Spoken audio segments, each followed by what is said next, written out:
Las oraciones y los himnos que Pablo y Sila habían estado cantando en los momentos de desgracia, Dios se complace más en la humildad que en la obediencia. Grábate eso, joven, rogamos que nos permitas ver a través de tus ojos que la testificación te trae paz en medio del dolor.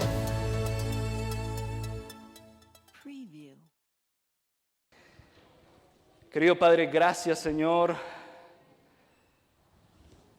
porque tú nos das la oportunidad de venir aquí, Señor, a adorarte en familia, en comunidad. Padre, rogamos que al abrir tu palabra, una vez más, tu promesa se cumpla y tú puedas tocar nuestros corazones, Señor. Bendice a cada persona que nos está viendo a través de las redes sociales, donde ellos estén. Si se sienten mal físicamente en este momento, que tu Espíritu Santo le pueda dar confort y que también puedas tocar sus corazones, Señor. Gracias por escucharnos. En el nombre de Jesús. Amén.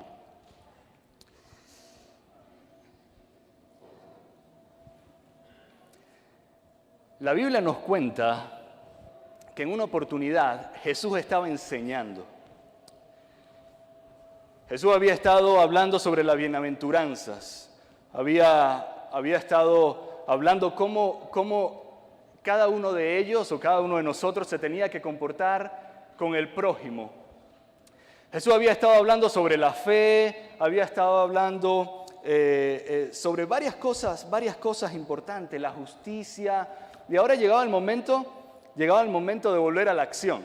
La gente había estado escuchando mucha teoría y ahora llegaba el momento que la gente viera a Jesús respondiendo a las necesidades de la gente.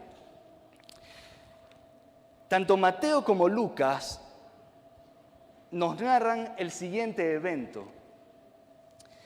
Jesús decidió ir para Capernaum. Capernaum era una ciudad de Galilea,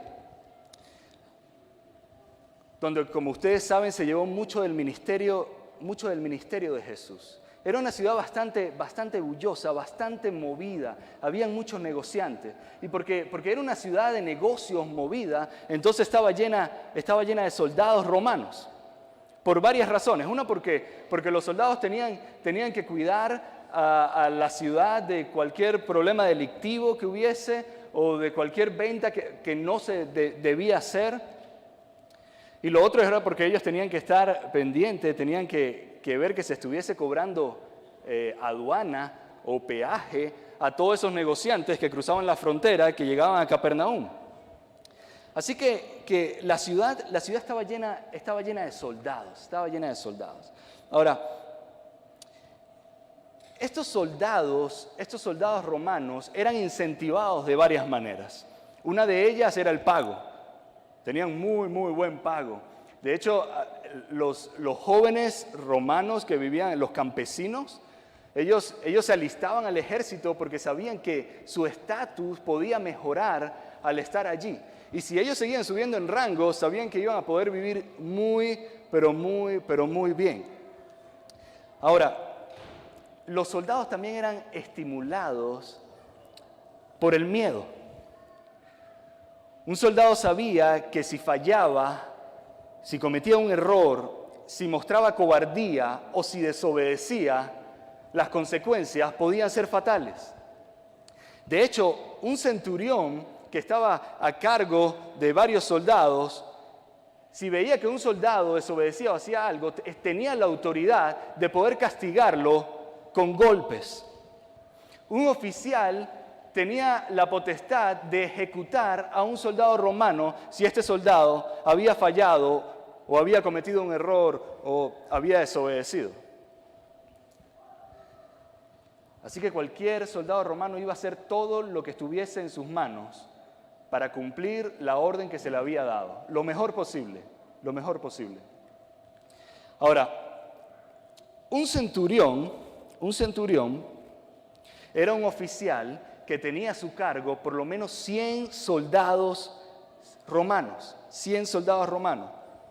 Este centurión, o mejor dicho, ser centurión era quizás el rango más alto que un soldado común podía llegar a aspirar, ser centurión. Es decir, si un soldado mostraba experiencia suficiente, si un soldado mostraba habilidad, podía ser subido a centurión. Y si este soldado le daban más responsabilidades y lo hacía bien y mostraba que podía hacer las cosas de manera adecuada, quizás podía ser puesto en una posición un poco más alta que el centurión. Y lo más alto que podía llegar a ser era centurión de una legión. Es decir, centurión jefe de 60 centuriones que a su vez tenían 100 soldados. ¿Se imaginan la responsabilidad de esta gente? Ahora, el centurión no estaba simplemente encargado de mantener la disciplina entre sus soldados. El centurión por lo menos tenía la obligación, la responsabilidad de ver que todo lo que ocurría en una ejecución se llevaba a cabo de manera correcta. Es decir, cada vez que había una pena capital, cada vez que había una ejecución, el centurión tenía que estar presente allí y ver que todo saliera bien. ¿Ustedes se recuerdan quién estaba al lado de la cruz de Jesús cuando estaba siendo crucificado? Un centurión. Un centurión. Recuerden que Mateo escribe y dice que cuando Jesús muere, que hay un temblor. El centurión que estaba al lado, que dice, wow, verdaderamente este era el Hijo de Dios. Un centurión siempre estaba supervisando que las penas capitales se llevaran a cabo de manera correcta. El centurión tenía que estar activo, pendiente de sus tropas, fuesen romanas o fuesen mercenarios que se habían reclutado. Él tenía esa responsabilidad. Muchísima responsabilidad estaba sobre este hombre, pero te voy a decir algo. El pago que recibía un centurión era sumamente alto. El soldado que llegara a ser centurión sabía que iba a poder vivir bien. Muy, pero muy bien, hablando económicamente. En el capítulo 8 de Mateos y en el capítulo 7 de Lucas, cada uno en su evangelio, ellos nos cuentan que el sirviente o el esclavo de un centurión había enfermado. Estaba paralítico. ¿Cómo quedó paralítico? No sabemos, pero Mateo nos dice que quedó paralítico y gravemente atormentado. Ahora, seguramente este sirviente había tenido una alta posición en la casa de este centurión. Tampoco lo sabemos, pero nos imaginamos por el contexto. Lo que tenemos que recordar es que un sirviente o un esclavo no tenía derecho alguno, no tenía derechos. El único derecho que podía tener un sirviente era el que su amo le permitía tener, en este caso el centurión. Era lo que el amo le permitía tener. Así que en un caso como este, donde donde el sirviente se enferma, donde queda paralítico, donde queda incapacitado, simplemente es reemplazado y listo. Eran como un objeto que se daña, entonces se reemplaza y sigue trabajando. Pero lo que Lucas y Mateo nos cuentan es que por alguna razón el centurión hace todo lo necesario, todo lo que está en sus manos, porque quiere que este sirviente se pueda sanar de su enfermedad. Y Lucas nos dice en el capítulo 7, mientras narra la historia, en el versículo 3, dice lo siguiente: como oyó hablar de Jesús, el centurión mandó a unos dirigentes de los judíos a pedirle que fuera a sanar a su siervo. Miren, la dinámica, así era como funcionaba, la dinámica del día a día con el trabajo, con los negocios, ahí en Capernaum específicamente, hacía que los comandantes, en este caso el centurión, y los líderes judíos estuviesen constantemente en contacto. ¿Y sabes a qué llevaba eso? Eso llevaba a que se pidiesen favores entre ellos. Así que el centurión, nos dice Lucas, así que el centurión que quería un milagro para su sirviente y que le había hecho favores le había hecho favores a los judíos, le pide a los judíos que vayan y que lo llamen. El centurión había escuchado, de alguna forma u otra, que había un hombre judío, un maestro judío, que hacía milagros. Y el centurión no pierde tiempo, sino le pide a los líderes judíos que vayan y busquen a Jesús. Ahora, los dirigentes judíos, por supuesto, fueron a buscar a Jesús. Los dirigentes judíos iban a hacer cualquier cosa para mantener contento al centurión. Y más si había mostrado favor con ellos.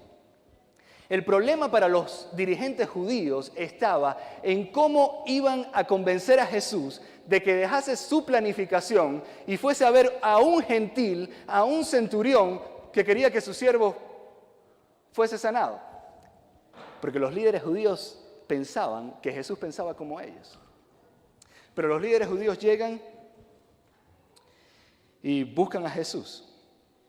Y rápidamente le explican el contexto de lo que estaba pasando. Rápidamente, recuerdan, los líderes judíos pensaban que Jesús pensaba como ellos. Y rápidamente le explican el contexto. Y en el versículo 5, ellos le dicen, este hombre, ¿a quiénes se estaba refiriendo los líderes judíos? ¿A quién se estaba refiriendo? Al centurión. Este hombre merece que le concedas todo lo que te pide, porque aprecia tanto a nuestra nación que nos ha construido una sinagoga. En otras palabras, Jesús, haz lo que este hombre te pida, porque este hombre se merece lo que sea, porque Él nos construyó una sinagoga y su favor ha estado con nosotros. Para sorpresa de ellos, para sorpresa de los dirigentes judíos, que no conocían ni entendían el ministerio de Jesús, se impresionan cuando Jesús acepta. Y Jesús enseguida, cuando escucha eso, empieza a caminar con ellos hacia donde está el centurión. Porque así era el ministerio de Jesús. Así era el ministerio de Jesús. Hermanos, cada vez que Jesús escuchaba que había una persona, quien fuese, interesado en Él, o con un poco de fe en Él, o incluso con curiosidad en Él, Jesús atendía la necesidad inmediatamente, porque así actuaba Jesús. No importa si era un cobrador de impuestos, como Mateo. No importa si era un centurión. No importa quién fuese, Jesús iba a ir y ver qué necesitaba la persona. Ese era el ministerio de Jesús. Y te voy a decir algo, ese es el ministerio del cristiano, porque si es el ministerio de Jesús, es el ministerio del cristiano. No importa, un cristiano no le importa a quién, qué hace una persona o cómo se comporta una persona. El cristiano siempre muestra misericordia a las personas, siempre, porque es el ministerio de Jesús. Y si es el ministerio de Jesús, es el ministerio del cristiano. Lucas nos dice que cuando se empiezan a acercar al lugar, Jesús obviamente sigue caminando, empieza a caminar con los líderes judíos a buscar a este centurión. Lucas nos cuenta que cuando empiezan a acercarse al lugar, el centurión actúa otra vez de una manera totalmente extraña para un centurión, totalmente extraña. Este centurión había construido una sinagoga para los judíos. Este centurión había mandado a llamar a un judío, a un maestro judío que hacía milagros para que sanase a su sirviente. Pero ahora no solamente era eso, ahora este centurión cree que Jesús, la persona que él mandó a llamar, tiene un rango por encima de él. Y entonces manda una segunda comisión a que se encontrara con Jesús. Pero ¿sabes qué es interesante? Que esta vez ya no manda a unos líderes judíos, ya no manda gente con autoridad, manda amigos. Eso es lo que nos dice Lucas, que manda amigos, gente de confianza, a que encuentren a Jesús en el camino. Y entonces Lucas nos dice que estos hombres llegan y le dan el recado que el centurión les mandó, a Jesús. Y dice así, el versículo 6, dice: Señor, no te tomes tanta molestia, porque no merezco que entres bajo mi techo. Y mira qué interesante, el mensaje que dan los amigos del centurión, que seguramente eran romanos, comienza con la palabra Señor. Utilizan la palabra kurios, que en griego significa tres cosas: o Señor de los sirvientes, o Señor de los cielos. Es decir, estos hombres no vienen con autoridad a decirle a Jesús o a pedirle a Jesús que obedezca lo que ellos le estaban diciendo. Estos hombres vienen con humildad, de manera de súplica, a dar el recado y decir: hey, no somos dignos, o el centurión no es digno que tú entres, que usted entre bajo su techo. Cuando usted sigue leyendo la historia, y aún sin leerla, si usted conoce el ministerio de Jesús, usted sabe que Jesús más rápido se iba a acercar a ese centurión. Jesús no se iba a quedar así nada más. Jesús sigue caminando para encontrar al centurión. Ahora, el Evangelio de Mateo nos dice otra cosa. El Evangelio de Mateo, recuerden que Mateo no solamente escribe sobre esto como Lucas, sino que Mateo estuvo presente. Mateo nos dice no solamente que él mandó los amigos, Mateo nos dice que el centurión se llegó hasta donde estaba Jesús. Jesús sigue caminando y ahora no simplemente manda la delegación, ahora el centurión va hasta donde está Jesús para detenerlo. Y dice Mateo, el capítulo 8, versículo 8, que el centurión le dice: Señor, no merezco, entiéndelo, no merezco que entres bajo mi techo. Pero entonces dice lo siguiente: pero basta con que digas una sola palabra y mi siervo va a quedar sano. El centurión ahora razona como centurión. El centurión ahora razona como persona de autoridad. Y mira lo que le dice en el versículo 9 en adelante. Le dice: porque yo mismo soy un hombre sujeto a órdenes superiores y además tengo soldados bajo mi autoridad. Y le digo a uno: ve y va. Y le digo a uno que venga y viene. Y le digo a uno que a mi siervo haz esto y lo hace.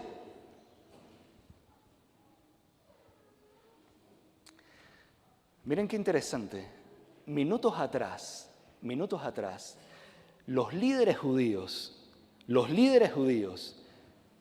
creían que el centurión se merecía lo que fuese que Jesús le pudiese dar, porque había tenido favores con ellos.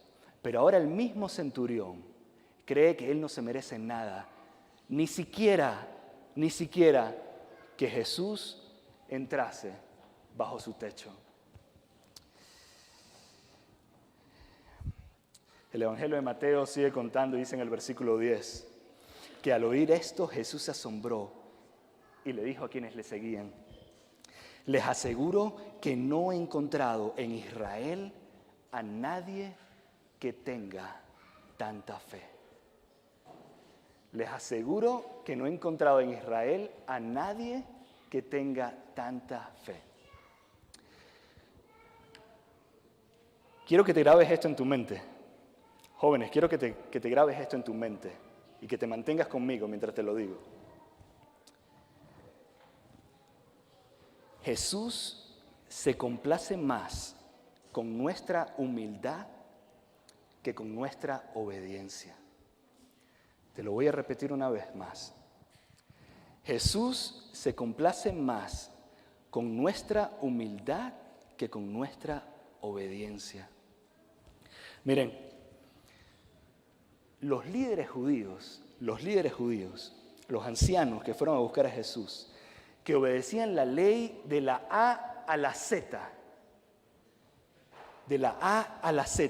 estaban dispuestos a hacer lo que fuese, simplemente por seguir ganando el favor del centurión, lo que fuese, incluso si eso si eso los llevaba a tener que ir a buscar a Jesús que tanto odiaban. Incluso si eso los obligaba a humillarse y a pedirle a Jesús que hiciese un milagro.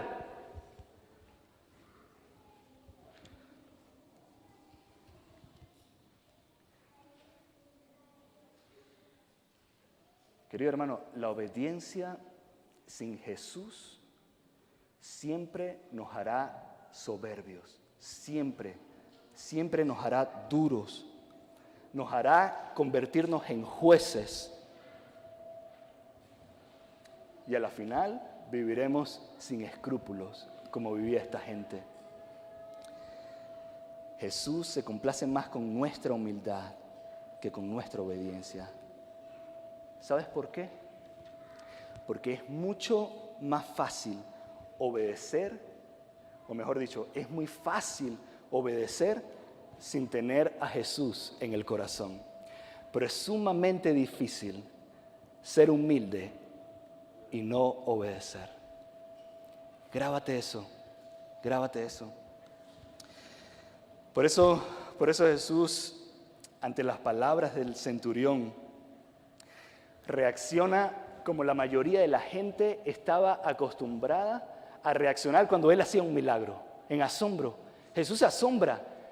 ¿Cuántas veces has leído en el Evangelio que Jesús se asombra por algo? ¿Cuántas veces? La Escritura, Mateo, dice que Jesús se asombra por las palabras de este centurión. Las palabras humildes del centurión mostraba una fe totalmente diferente a la que él siempre había visto. Totalmente diferente, era única, tanto que Jesús dice, no he encontrado una fe así en todo Israel. Querido hermano, la fe del centurión era una fe mucho más grande que la de los líderes judíos que fueron a buscar a Jesús, que sabían que Jesús podía hacer milagros, pero se rehusaban a creer en Él. La fe de este centurión era mucho más grande que la gente que constantemente seguía a Jesús, que la única razón por la que lo seguía era para ver milagros o ver señales. No hay nadie en Israel, dice Jesús, ni siquiera los discípulos. Y te voy a decir una cosa, a Jesús no le importaba si era un israelita, si era un líder, si tenía autoridad política o si tenía autoridad religiosa, no le importaba nada. Lo único que asombró a Jesús fue la humildad del centurión. Lo único que sorprendió a Jesús fue la humildad de este centurión.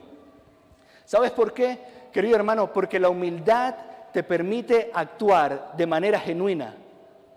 La humildad siempre te va a hacer actuar de manera genuina. Y por eso cuando usted lee allí, ¿qué dice el centurión?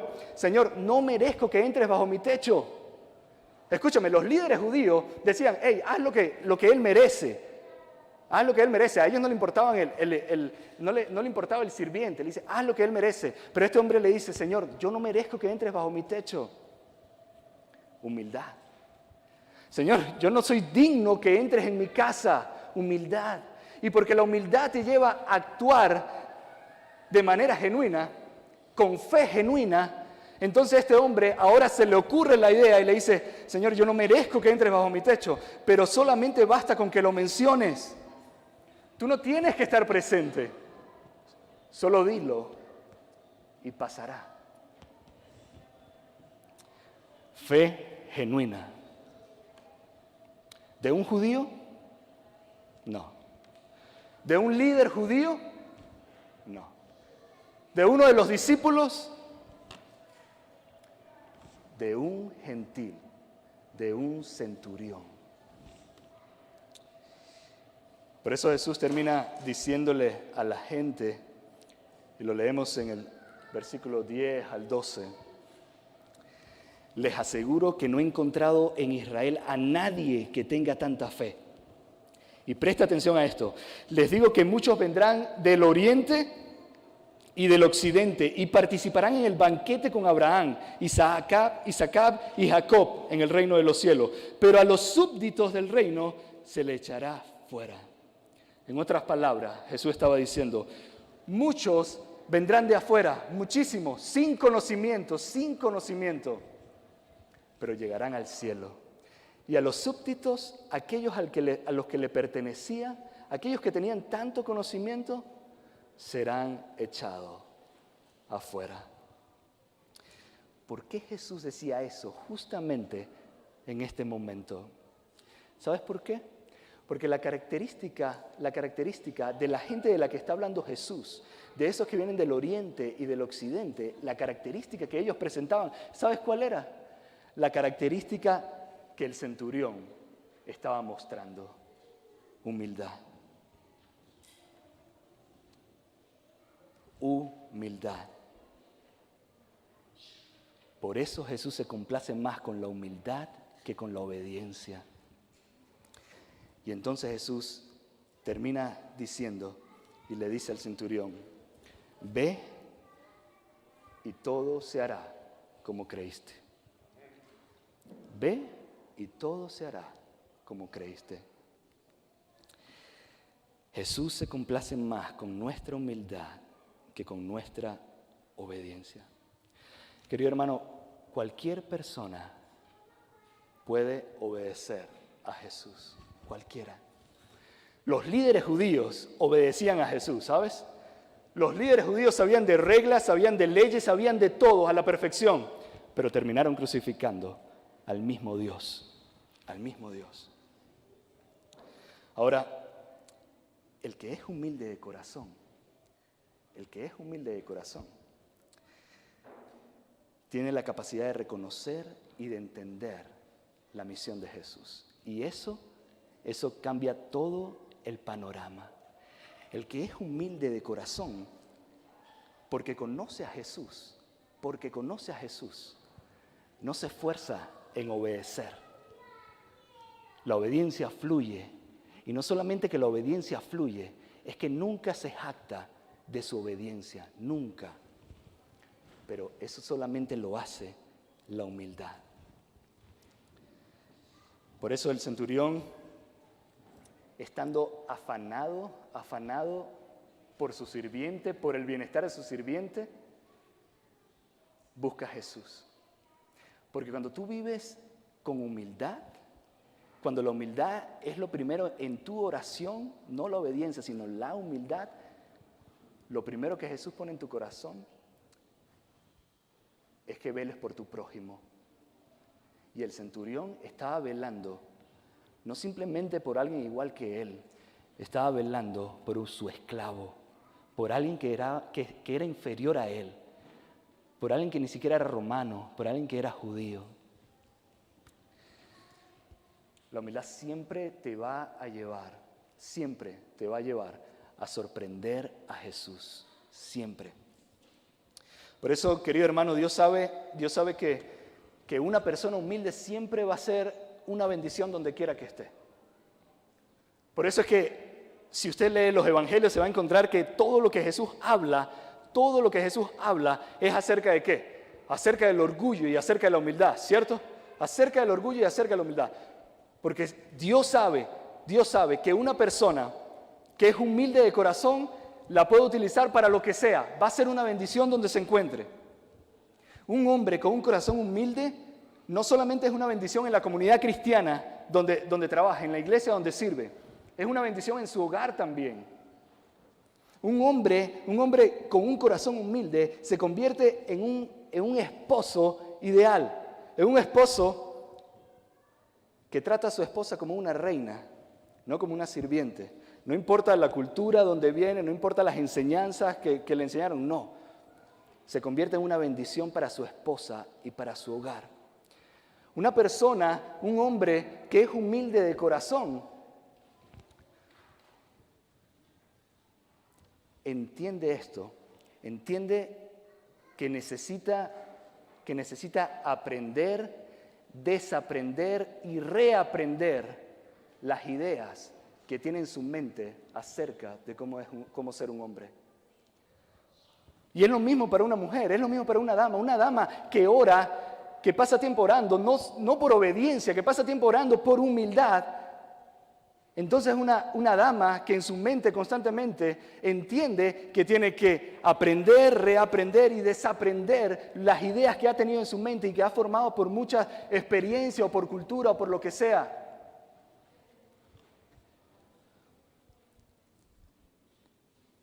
Por eso Jesús se complace con la humildad, más que con cualquier otra cosa. Porque la persona que es humilde de corazón tiene la capacidad de reconocer sus errores. Y no solamente los reconoce, sino que puede ser transformado. Querido hermano, la humildad siempre te va a permitir ser una bendición para tu iglesia. Siempre, siempre. Un corazón humilde va a ser que va a bendecir a una comunidad cristiana. Y hemos sido llamados a trabajar en una comunidad cristiana. Dios necesita gente con un carácter sublime, que la gente busque, la gente que está herida, la gente que está dañada, busque para conseguir confort, para conseguir a Jesús en medio de esa persona. Pero para eso se tiene que pedir humildad, para eso se tiene que vivir con humildad. Hemos sido llamados a vivir en una comunidad cristiana. Lo estudiamos el año pasado, ¿se acuerdan? No hemos sido llamados a vivir en congregación. Dios nos ha llamado a vivir en comunidad cristiana, porque en la comunidad cristiana se interactúa. Y es lo que Dios quiere de nosotros, es lo que Dios quiere de nosotros, porque la comunidad cristiana se comporta como familia.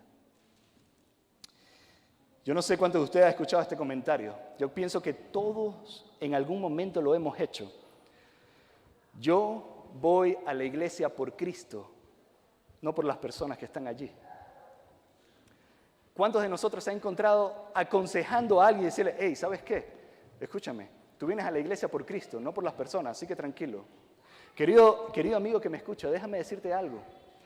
Si hay una razón principal por la que tú vienes a la iglesia, es por tus hermanos. Si hay una razón principal por la que Dios te trae a la iglesia, te trae a una comunidad cristiana, es por tus hermanos.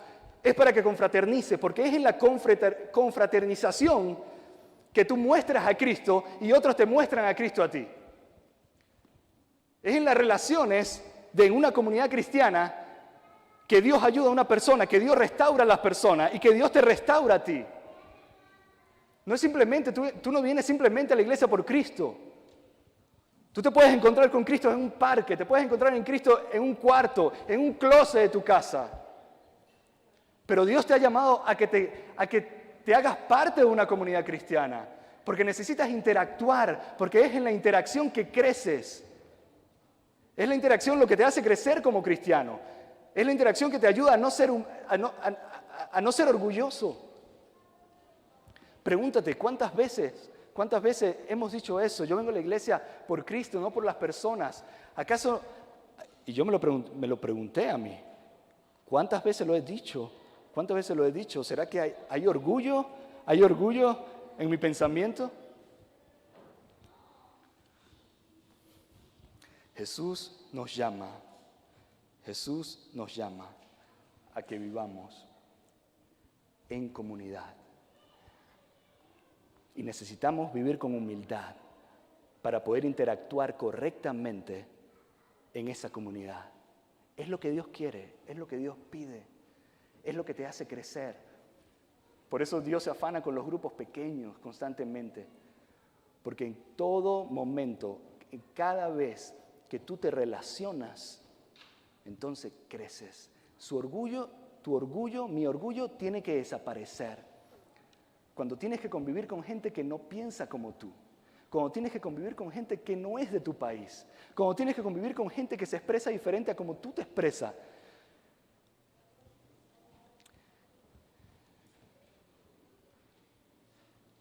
¿Sabes por qué Dios prefiere la humildad antes que nada, verdad? Porque con un corazón humilde, tú tienes la capacidad de orar y de decir, Señor, ¿podrías ayudarme a ser una bendición para los hermanos que están en mi iglesia?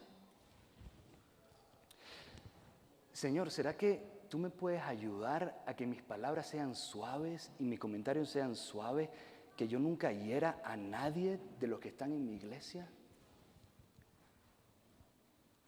Señor, ¿será que tú me puedes ayudar a hacer una bendición para ellos? Eso lo hace un corazón humilde. Escúchame.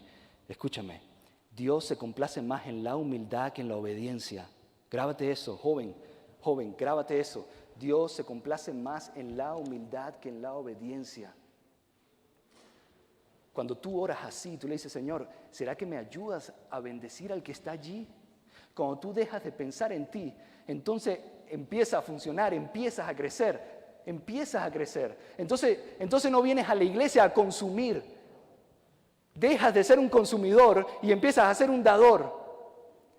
Y entonces cuando entiendes eso y dejaste de consumir, entonces empiezan a pasar muchísimas cosas en tu vida. Y eres bendecido y tu familia es bendecida. No somos llamados a venir a la iglesia, a recibir y a recibir. Eres llamado a venir a la iglesia a dar, a ver a quién vas a restaurar. ¿A qué persona va a poner Dios en tu camino para que la restaure? Sea quien sea, tenga la cultura que tenga, venga del país que venga. Es el plan de Dios. Es el plan de Dios para que crezcas. Nunca creceremos en una congregación. Nunca creceremos si solamente venimos a sentarnos a evaluar la predicación. Me gusta, no me gusta. Nunca creceremos si cuando estamos planificando campañas evangelísticas, entonces voy a ver cuál es el predicador que a mí me gusta, no el que va a bendecir a la gente que venga, o el que Dios está mandando. No, ¿cuál es el que a mí me gusta? ¿Cuál es el que dice la frase que a mí me gusta? ¿Cuál es el que dice las cosas que a mí me emocionan? Hemos sido llamados a venir a la iglesia a dar, no a recibir. Y entonces allí ocurre el milagro. Entonces allí ocurre el plan de Dios.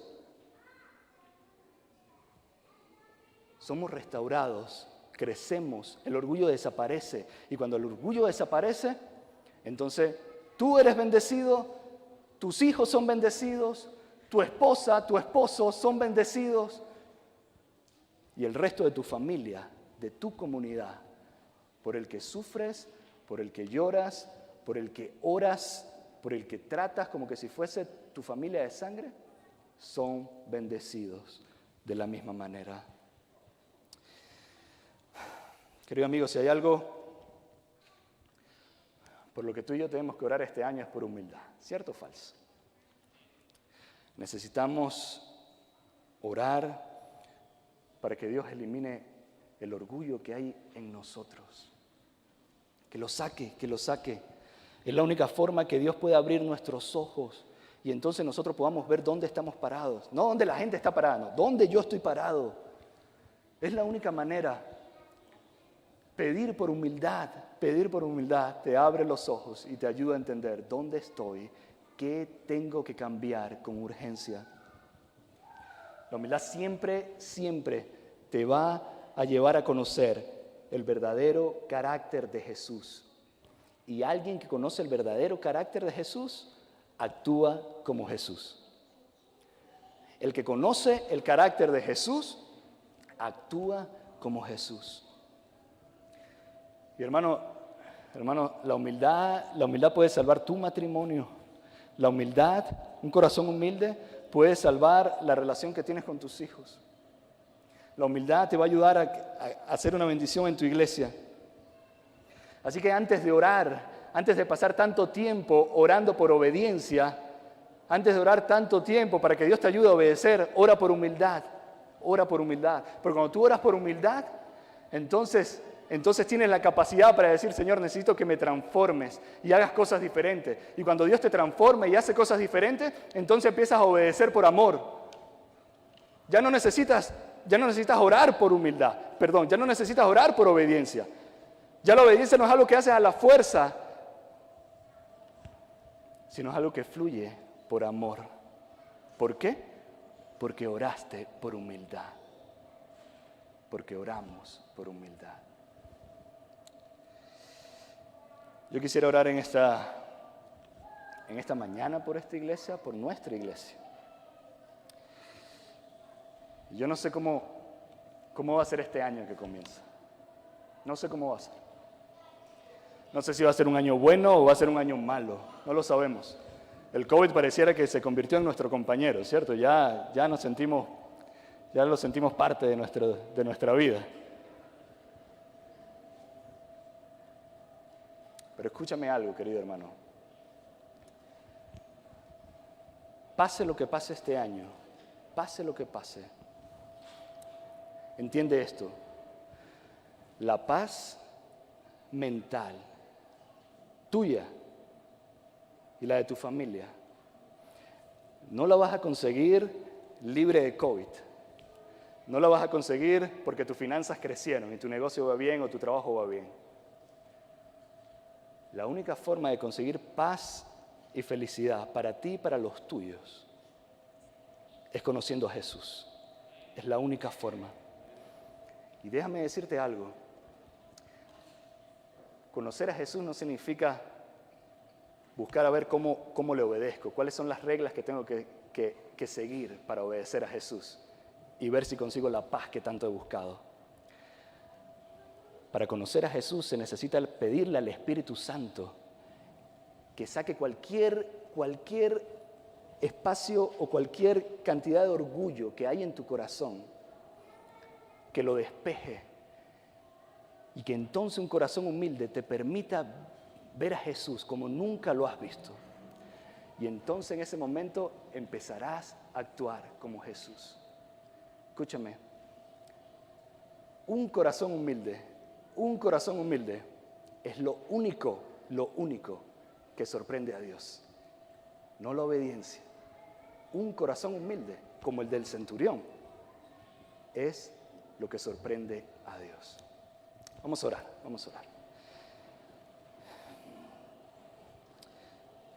Querido Señor, te agradecemos, Padre.